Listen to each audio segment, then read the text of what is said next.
Assalamu alaykum hörmətli podpисçilər. Xudaxalasa bugünkü avtomuzda maşinimiz Monza avtomobil boladı. Xudaxalasa buna full komplekt bilan proporsion fiyatı paryanımız. Bağısına gələn olsaq, silindir 65lik balon son fiyatımız durşan yurtsa, akuratlı boçqa, zavodskoy passafiyələ, 0 inkələ, qalın tasmalı bilan son fiyatımız.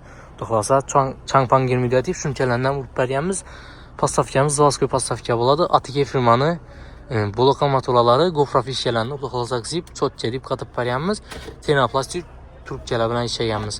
Xudaxalasa avtomobillə özləriz baxa bərabər təvrəsi son fikrimizə. Saka balon boladı, yine 65 litrlik 20 kilo. Xudaxalasa bunu abzorunu çıxarmaq üzrə. Avtomobilimiz podkapot qismına gələn olsaq, başqa blokumuz Stackconex Plus başqa blok boladı. Çok gedib buna maxretni rəcalasıb paryanımız. Özlərimizi Polça zaptasınamıza başqa rol abardiyyə buladı.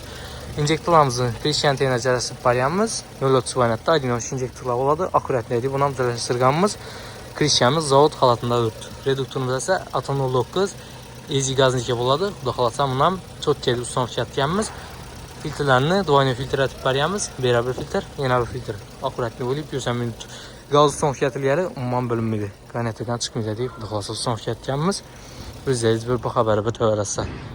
Avtomobilin perkurçatından isə şöyle çalışıb paryanımız az benzində qaratdığım az qaz ödədi.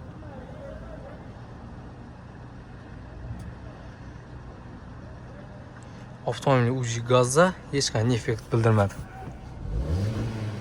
Avtomobilin laborator çalışanına gəp yox.